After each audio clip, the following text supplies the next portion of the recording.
세계 모든 교회, 가톨릭과 개신교 모든 교회들이 함께 지키는 10월 첫 번째 주일, 세계 성찬 주일입니다. 세계 모든 교회가 예수님의 살과 피를 함께 나누며 하나가 되었음을 확인하는 주일입니다. 올해는 밥만 한솥밥 함께 먹어도 한식후라고 말을 합니다. 주님의 살과 피를 먹고 마신 우리는 영적으로 한 가족임에 분명합니다. 여러분들도 성찬주일에 주님과 하나가 되시고 또 교회와 교회가 하나가 되며 성도와 성도가 하나가 되는 귀한 우리 성찬주일이 될 수 있기를 주님의 이름으로 축원합니다. 오늘은 베드로의 변화의 이야기입니다. 이것 때문에 이방 선교가 가능하게 되었습니다. 세계 일대의 가장 큰 사건을 오늘 본문에서 만나게 되는 것입니다. 스데반의 순교를 통해서 예루살렘 교회가 흩어져 있는 헬라파 유대인들에게 복음이 전해지는 계기가 되었습니다. 또 7 집사를 선택해서 빌립이라고 하는 사람이 사마리아 가서 복음을 전할 때 거기에 큰 기쁨이 있을 정도로 복음이 이런 사마리아 지경까지 넓어지게 되었습니다. 그러나 오늘 이 사건을 통해서 로마로 가는 복음의 길이 열리게 된 것입니다. 그 출발점이 고넬료요, 그 통로가 베드로가 된 것입니다. 이것으로 먼저 사도들의 마음이 열리게 되었고, 또 나아가 사도행전 15장에서 이방 선교가 초대교회 선교 정책으로 채택되게 되었고, 사도 바울이 이방 선교의 첫 선교사로 나아가는 길이 열리게 된 것입니다. 오늘 말씀은 고넬료가 하나님을 만나는, 정확히 말하면 하나님의 사자를 만나는 것에서부터 출발합니다. 기도하는 중에 갑자기 이렇게 천사가 말했습니다. 고넬료야, 여러분 모처럼 말해 너무 힘들고 어려운데 주님 앞에 무릎을 꿇었어. 그날따라 바람도 많이 불고 비도 많이 오고 그래서 기도를 간절히 하려고 하는데 갑자기 음성이 들리는 것입니다. 계영아. 이렇게 부른다면 여러분 이름이 불려진다면 여러분 첫 느낌은 어떨 것 같습니까? 너무 기다리는 거라 할렐루야 하고 따라가겠습니까? 아니면 너무 무서워서 그냥 기도를 그만두고 막 일어서서 다른 데로 피해버리겠습니까? 아니면 들리는데 못 들은 척 나를 부르는 거 아닐 거야 이렇게 하시겠습니까? 고넬료는 두려웠다 이렇게 표현하고 있습니다. 아마 저도 부르면 계영아 이렇게 부르면 이게 무슨 일이지? 나를 또 혹시 부르는 거 아닐까? 이렇게 걱정을 하며 두려움에 아마 그 순간을 맞이하게 되지 않을까 하는 생각을 합니다. 우리는 말씀을 통해서 살아계신 하나님의 음성을 듣습니다. 그래서 말씀 묵상이 중요하죠. 왜냐하면 말씀을 통하여 역사하시는 하나님이기 때문입니다. 그러나 때로는 말씀 속에 역사하시는 것과 더 구체적으로 어떤 상황 속에서는 고넬료가 경험한 것처럼 우리에게 하나님의 뜻과 음성이 다가올 때가 있어요. 그럴 때 우리는 어떻게 되어야 하는가 하는 것을 생각해 보게 됩니다. 이것은 기도하다가 하나님의 음성을 들었다는 신비주의를 얘기하는 것은 아닙니다. 신비를 쫓아가는 신비주의는 잘못된 것이지만 하나님의 방법은 성경을 읽다가 기도하다가 깨달은 만큼 우리의 삶의 여러 가지 통로를 통해서 우리에게 직접 다가오신 하나님의 뜻을 깨달을 때도 있다고 하는 것입니다. 여러분 그때 어떻게 하시겠습니까? 오늘 본문 말씀을 우리가 조금 더 마음을 열고 열려진 마음으로 이 본문을 대해 보시기를 바랍니다. 이것은 하나님의 음성을 들었다. 구체적으로 이 상황 속에서 기도하는 가운데 요바로 가라 이렇게 음성을 들었다고 하는 것은 고넬료가 한 번도 생각해 보지 않은 현상을 지금 만나고 있는 것을 우리에게 전해주고 있는 것입니다. 내가 한 번도 생각하지 않은 방법으로 나를 찾아오시고 나를 보시고 나를 인도하시고 경험케 하시는 그런 날들을 하나님께서 우리에게 인도하실 때가 있다고 하는 것입니다. 일생에 한 번은 여러분들도 구체적으로 이것이 하나님의 길이다 라고 하는 것을 깨닫고 경험되는 그런 여러분들의 믿음의 여정이 될 수 있기를 주님의 이름으로 축원합니다. 그러기 위해서는 우리가 이 10장의 내용을 보다 깊이 묵상할 수 있어야 하겠습니다. 저는 3주간 걸쳐서 이 10장을 묵상할 텐데요, 이것은 고넬료와 베드로의 이야기이긴 하지만 우리에게 주시는 말씀이기도 하고, 또는 고넬료와 베드로를 사용하시는 하나님의 이야기이기도 합니다. 먼저 오늘 큰 이 설교의 10장을 묵상하면서 두 가지 큰 줄기를 잡았는데요, 하나는 하나님께서 일하신다 하는 것이고, 어떻게 일하십니까? 또 하나는 하나님께서 고넬료와 베드로를 왜 구체적으로 그 둘을 사용하셨는가 하는 것을 통해서 우리에게 주시는 교훈의 말씀을 묵상하려고 합니다. 첫 번째, 하나님은 쉬지 않고 일하신다 하는 것입니다. 4도행전 10장 1절 2절 말씀 보면 이렇게 기록하고 있습니다. 가이사랴에 고넬료라 하는 사람이 있으니 이달리아 부대라 하는 군대의 백부장이라. 그가 경건하여 온 집안과 더불어 하나님을 경외하며 백성을 많이 구제하고 하나님께 항상 기도하더니 라고 기록하고 있습니다. 이것을 어떻게 보면 고넬료가 천사의 음성을 들었대 라고 말하면, 고넬료가 하나님께 기도하고 갈망하다 하나님을 만난 것처럼 얘기하지만, 지금 고넬료는 복음을 받아들인 상태가 아니었기 때문에 하나님을 경외는 하였지만 하나님의 말씀을 구체적으로 만나는 것은 아닙니다.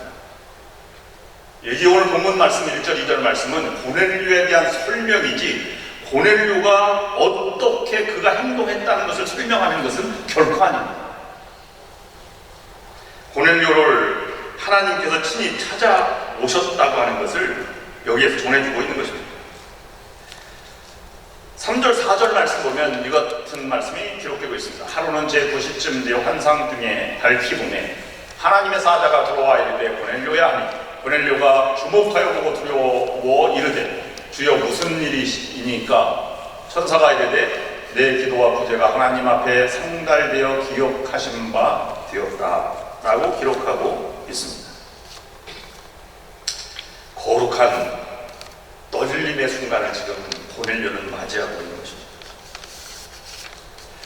그때 고넬료가 보낸 사람들이 요파 모두장이 피장의 집 시몬의 집에 갔을 때 베드로도 그 시각에 집으로 올라가 기도를 하려고 하였습니다. 하나님께서 개입하시는 그런 이야기의 출발점이 되는 것입니다. 하나님께서는 하나님 인생에 개입하시면서 그의 나라 확장되기를 원하십니다. 예루살렘과 사마리아 땅을 넘어서 로마로 향한 발걸음, 하나님의 계획을 지금 펼쳐나가고 계신 것입니다. 그와 같은 삶의 모습이 우리들의 삶에도 있어야 할 것입니다. 교회 모든 문제, 사역들이 먼저 하나님께서 시작하시고 그 출발하게 하시는 하나님의 일이 있다고 하는 것입니다. 그러면 그런 일들이 여러분뿐만 아니라 여러분의 가정과 여러분의 자녀와 우리 교회도 충만히 임하기를 주님의 이름으로 축원합니다. 그러기 위해서 우리가 준비해야 할 것, 다음 같은 일들을 결코 잊어서는 안 될 두 가지가 있습니다. 첫 번째는 하나님은 계획하시고 일하신다 하는 것이고, 하나님은 모든 사람에게 일을 열려져 출발하시고 부르신다 하는 것입니다.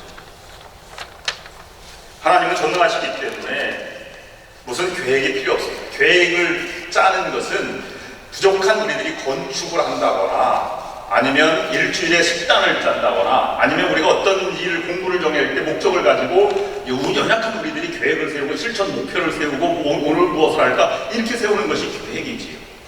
근데 하나님은 하나님의 일을 이루시기 위해서 먼저 사람을 부르기 전에 로마로 복음을 전해야겠다고 하는 큰 꿈과 계획을 하나님께서 세우시고 사람을 부르시고 그 일을 이루어가신다고 하는 것입니다. 우리가 그러므로 전능하신 하나님도 계획하에 사람을 부르신다면 우리도 적어도 하나님의 일을 하는 사람들도 계획을 가지고 하나님을 경건한 마음으로 대하고 나아가야 한다고 하는 것입니다. 왜냐하면 하나님을 믿는 백성들은 하나님을 닮아가기 때문입니다. 오늘 고넬료에게 내가 기도하던 대로 하라 이렇게 하지 않고요. 구체적으로 나타나셨고 요바로 가도록 명령하셨고 바닷가, 그곳은 바닷가라, 그리고 동물의 가죽을 가공해서 파는 무두장이 피장의 집 시몬의 집으로 가라, 거기에 내 종 베드로가 있을 것인데 그를 데려와서 초청하여 예배를 드리고 복음을 받아들이라, 이렇게 구체적으로 말한 것입니다.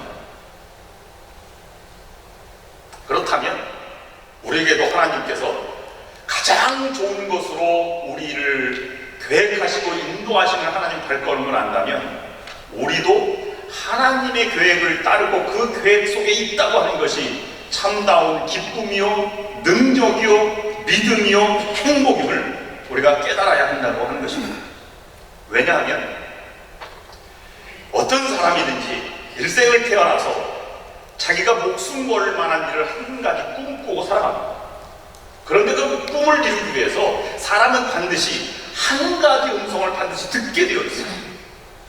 그래서 이때다 라고 해서 한 가지 자기가 모든 정력과 인생을 걸쳐서 살아가려고 하는 그런 도전을 하게 되는 순간을 맞이합니다. 어떤 사람은 그것이 일확천금이 되어서 주식을 투자한다거나 아니면 다른 사람의 솔깃해서 보증을 서서 인생을 망치는 사람도 있지 않습니까? 어떤 음성의 길을 줄였기 때문에 그런 것입니다. 어떤 사람은 잘못된 음성의 인생을 걸고 살아가려고 하는 너무 절망이 많아서 좌절과 시기에 빠지고 우울한 나날을 보내기도 합니다. 또 어떤 사람은 나는 아무 음성도 듣지 않아 라고 말하는 사람도 자기 내면의 소리를 듣고 살아가는 것입니다. 그러니 우리가 하나님의 계획 속에 있고 하나님의 부르심의 음성을 듣는다면 우리는 하나님의 음성을 듣고 따라가는 삶이 되어야 한다는 것을 우리에게 말씀해 주고 있는 것입니다. 그 계획을 알고 그 계획에 순종하고 그 계획에 참여하는 것을 너무 큰 기쁨과 자유와 감격으로 살아가는 사람들을 하나님께서 사용하신다라고 하는 것입니다. 여러분, 그냥 하나님께서 쓰임받는 하나님의 계획에 참여하는, 그래서 너무 감격스럽게 살아가는 여러분들이십니까? 아니면 하나님이 주시는 은혜, 구원의 감격에만, 그냥 은혜만, 주시는 은혜만 받고 살아가십니까? 오늘 성가대가 낮의 해처럼 밤의 날처럼 찬양을 불렀는데요. 여러분, 그런 성가대 우리 믿음의 성도들이 될 수 있기를 주님의 이름으로 축원합니다. 아멘 소리가 좋은 거 보니까 아닌 것 같아요. 우리가 말은 그렇게 하지만 어떻게 아무것도 없이, 이름도 없이, 빛도 없이 부름받아 나선 이 몸, 이런 찬양을 부르기를 싫어해요. 아니면 부른다고 해도 그냥 가사만 부르고 그 음정만 내는 그런 격이겠죠. 그래서 사람들은 복의 근원 강리마사, 아니면 빈들의 마른 불같이, 이렇게 하나님의 은혜를 구하는 찬송을 좋아합니다. 이왕 우리가 택함을 받았으니 구원받은 것으로 만족하지 않고 하나님 앞에 쓰임받는 여러분들이 될 수 있기를 주님의 이름으로 축원합니다. 그럼 택하신 사람들, 하나님께서 순종하는 사람들에게 하나님은 하나님의 계획을 맡기시고 그를 이루어 가신다는 것입니다. 하나님은 우리 상하한국연합감리교회, 그리고 특별히 상하한국연합감리교회에서 예배드리는 여러분들을 사용하기를 원하십니다. 그렇다면 다는 아니지만 우리 가운데 정말 교회는 이래야 되겠다, 하나님의 음성이 이것이다 라고 들려진 사람들이 있을 것입니다.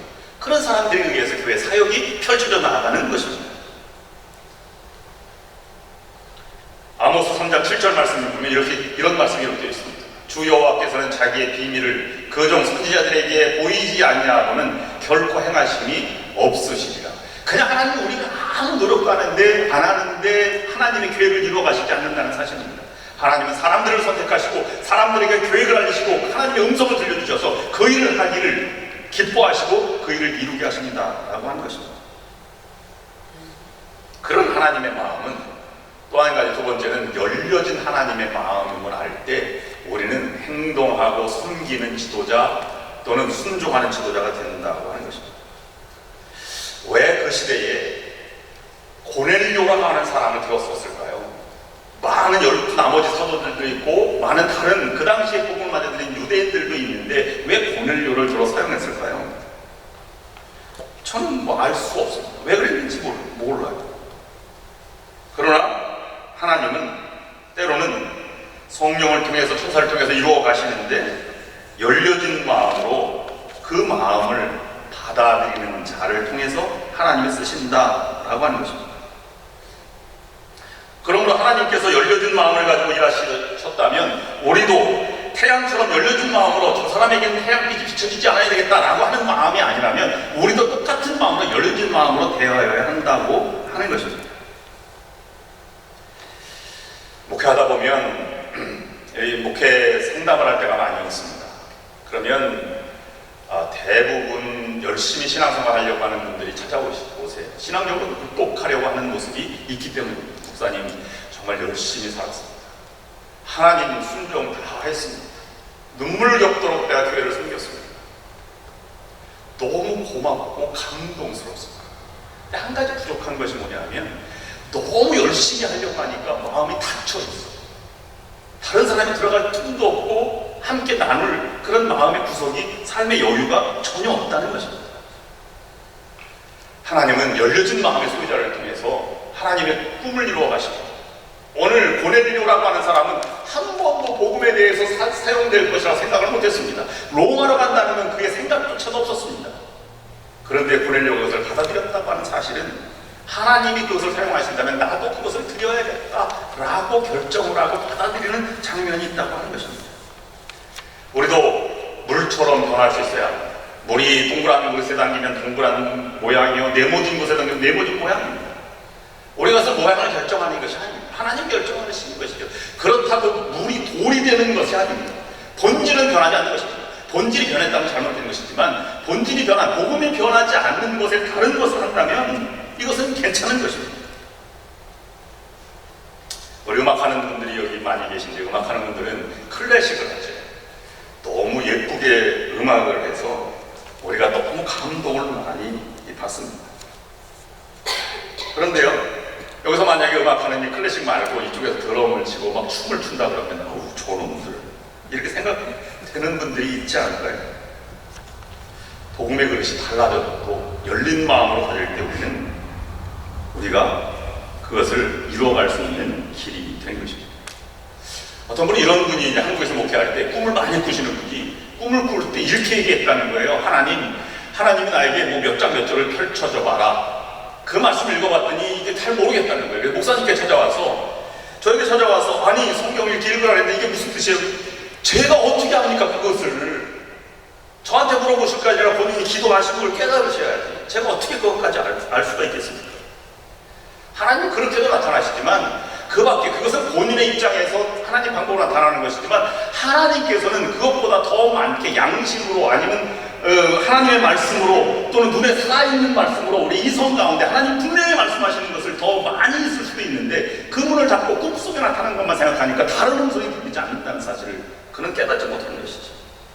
그래서 신비를 따라가는 신비주의로 전락하는 방법일 수 있습니다. 우리도 이것저것 잘못되었다 아니면 틀렸다 맞다 이런 것을 우리가 고정관념이 있어서 안 됩니다. 하나님의 방법은 내가 한 번도 생각해보지 않은 방법으로 이끌어가실 수도 있다는 사실을 우리가 인정하는 것이 열린 마음입니다. 그곳에서 하나님의 기적과 같은 일들이 펼쳐져 나가는 것을 오늘 본문 말씀 우리들에게 전해주고 있는 것입니다. 우리 백석종 형제가 찬양 부를 때마다 너무 은혜를 받는데 저는 그 원인 중에 하나가 백석종 형제가 너무 잘생겨서 그렇다 이렇게 생각을 나름대로 하고 있습니다. 왜냐하면 저도 나름대로 목소리 좋다는 얘기를 가끔 듣잖아요. 근데 우리 중에 이렇게 얘기하는 사람이 있어요. 저 사람 찬양은 난 듣기 싫어. 저 사람과 밥 먹으면 밥맛도 없어. 여러분 그것은 그렇게 생각하는 사람이 잘못 살아가는 것입니다.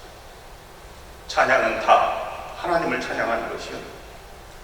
하나님은 모든 사람에게 열려진 사람들의 마음을 받아주시고 그와 함께 기적을 이루어가려고 하시는 사실입니다. 베드로도 보자기가 내려와서 먹으라는 거예요. 근데 자기도 한 번도 먹고 싶은 생각이 없었고 먹어야겠다는 생각도 없었습니다. 하나님이 지적으로 부정한 짐승을 어떻게 먹겠습니까? 내 내가 깨끗하다고 하는데 내가 왜 더럽 지저분하다고 하느냐? 뭐라 3번이나 반복되었다는 것이지. 여러분, 베드로 입장을 이해하셔야 돼요. 유대인들은 이방인들과 함께 이야기하는 것은 괜찮지만 식사를 같이 한다는 것은 있을 수 없는 일이고, 부정한 음식을 먹는다는 것은 그 꿈에도 생각하지 못했습니다. 그러므로 이방인들은 어떻게 유대인들이 선택받은 면적으로 이방을 생각했냐면, 이방인들은 지옥의 땔감이다 이렇게 얘기할 정도였으니까 얼마나 가치를 하락시킨 것입니까? 이방 여자가 해산할 때에는 아무런 도움을 주어서도 안 된다고 가르쳤습니다. 왜냐하면 이방인 한 사람으로 태어나는 것이 하나님의 뜻이 아니라 그렇게 보았기 때문입니다. 여러분들도 고넬료와 베드로처럼 한 번도 경험해보지 못한 것에서 하나님이 이끌어가심을 느끼실 때 그것을 과감히 받아들이고 하나님 뜻에 철저로 순종하여서 하나님의 쓰임받는 열려진 마음에 상하 한국연합 감리교 성도 여러분들이 될 수 있기를 주님의 이름으로 축원합니다. 두 번째 묵상하는 것은 쓰임받는 고넬료와 베드로입니다. 왜 12제자 중에 그들을 사용했는가는 알 수 없지만, 그걸 역으로 생각해보면, 성경 본문 말씀에 묵상해보면 그걸 다시 생각해서 이렇기 때문에 쓰임받지 않았을까 하는 생각을, 교훈을 생각해보게 됩니다. 5가지, 간단히 5가지 짚고 넘어가겠습니다. 첫 번째, 경건하고 하나님을 경외하는 사람이었다. 사도행전 10장 22절 말씀에 이렇게 기록했습니다. 그가 경건하여 그 다음에 하나님을 경외하며 이렇게 기록했습니다. 경건이라고 하는 말은 하나님을 공경하는 마음으로 조심하며 하나님을 사모하며 살아가는 거룩한 삶을 살아가는 사람을 우리는 경건하다고 말합니다. 이건 이와 같은 것입니다. 요한복음 15장 14, 15절 말씀에 기록되어 있는데, 너희는 내가 명하는 대로 행하면 곧 나의 친구라. 예수님이 친구라는 거예요. 또 이제부터는 너희를 종이라 하지 아니하겠고 종은 주인이 하는 것을 알지 못함이니라. 너희를 친구라 하였느니 내가 내 아버지께 들은 것을 다 너희에게 알게 하였습니다. 친구는 사소한 것까지 다 알죠. 예수님이 우리를 다 사소한 것까지 알고 친하게 지내십니다. 예수님이 친구예요. 그렇다면 우리가 예수님을 친구라고 해서 어떻게 돼야 합니까? 가깝게 대하고 친하게 되야죠. 그렇다고 막대할 수 있습니까? 그렇지 않습니다. 똑같은 것을 우리가 적용해보면 여러분, 친구에게 어떻게 돼야 합니까? 그냥 쉽게 돼야죠. 그래서 자존심도 가끔 놀리기도 하고 무너뜨리기도 합니다. 그러니까 친구가 평생 원수가 되는 길이 되는 것입니다. 가까울수록 예의와 범절과 모든 삶의 규칙을 잘 지키는 것이 중요한 것입니다. 그것이 경건이라고 말하는 것입니다. 부부 사이에 부부를 인정하고 가까이 지내는 것이 아주 중요한 경건의 출발점이 되는 것입니다. 조심을 하는 마음으로 삶을 다듬어가며 살아가는 것을 경건이라 말하고, 경외란 하나님이 존엄하심을 알고 그분 앞에 내가 있다고 생각하고 거룩한 떨림으로 순간순간을 살아가는 것을 경외라라고 말합니다. 그건 공포가 아니고 하나님이 원래 거룩하신 분이기 때문에 그 거룩한 분 앞에 살아간다는 것이 중요한 것입니다. 그래서 경건과 경외라고 하는 것은 우리 삶의 기본적인 것입니다. 오늘날 너무 은혜만을 강조하니까 교회가 경건도 없고 아니면 경외도 사라지고 하는 것이 아닐까 하는 생각이 듭니다. 다른 말로 말씀드리면, 여러분, 제가 여러분에게 신방을 간다면 신방 갈 때 무엇을 제일 먼저 준비합니까? 청소하죠. 너무 시간이 없으면 거실만 청소하고 모든 걸 안방으로 그냥 다 집어넣고 문장 넣고 들어가려고 하십시오. 그만큼 우리의 마음속에 하나님을 알려드릴 마음이 준비되어 있는 것도 아주 중요한 것입니다. 여러분, 신방 갔는데 너무 잊어버렸어, 신방을. 그래가지고 10분이 더 해가니까 막 목사님이 오실 시간인데 늦었어요. 이렇게 신방하는 사람이 세상에 있습니까? 하나님이 우리 앞에 계시다면 그렇게 생각할 수 없죠. 여러분, 하나님이 계시다라고 하는 것에 우리가 경건하게 예배를 드리는데 예배에 어떻게 늦을 수가 있습니까? 아니면 예배를 드리지 않고 다른 곳에 어떻게 가실 수가 있습니까? 하나님을 경외합니다. 우리 교회는 아니지만 다른 교회 보면 하나님께 예배는 드리지 않고 친교 준비한다고 예배 안 드리는 사람들이 있습니다. 이게 말이 되는 것입니다. 하나님을 경외하는 거룩한 떨림이 그 장소에 있습니다. 고넬료는 경건함에 대해서 이미 백성들에게 인정받을 만큼 경건한 사람이었다고 하는 것입니다. 시편 4편 3절 말씀 보면 여호와께서 자기를 위하여 경건한 자를 택하신 줄 너희가 알지어다. 내가 그를 부를 때에 여호와께서 들으시리로다. 시편 34편 9절 10절 말씀도 같습니다. 너희 성도들아 여호와를 경외하라. 그를 경외하는 자에게는 부족함이 없도다. 젊은 사자는 궁핍하여 죽일지라도 여호와를 찾는 자는 모든 것에서 부족함이 없으리로다. 두 번째는 사도행전 10장 2, 3절 말씀인데요. 거기에 보면 그가 하나님께 어떻게 기도했다고요? 항상 기도했다. 항상 기도했다는 늘 기도만 한 것이 아니고요. 정해진 시간에 정해진 방법으로 기도했다는 것을 말하는 것입니다.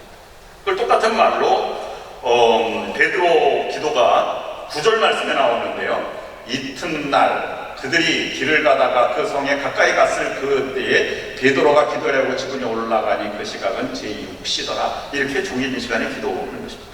기도라고 하는 건 영적인 대화라며요. 대화가 맞는 사람을 하나님께서 선택하시지, 대화도 맞지 않고 그냥 자기 길로 가는 사람에게 하나님께서 일을 맡기실 리가 없지 않겠습니까? 세 번째는 베드로도 지도자였고 고넬료도 백부장이라고 하는 지도자였습니다. 근데 그 지도자를 그냥 쓰시지 않고요. 그 지도자가 남을 섬길 줄 아는 자세까지 나서질 때까지 되었다 섬긴다는 것입니다. 백부장 고넬료는 그가 섬기는 지도자였으면 어떻게 할 수 있느냐 하면 그가 모든 백성을 구제하였다는 것에 구제는 다른 사람을 섬겼다 하는 말입니다. 성숙한 사람이 섬기는 것이죠. 아이는 절대로 엄마를 섬길 수 없습니다. 성숙한 엄마가 아이를 섬기는 것이죠. 그러므로 인자가 온 것은 섬김을 받으려 함이 아니오 도리어 섬기려 하고 자기 목숨을 많은 사람에게 대성물로 주려 함이니라.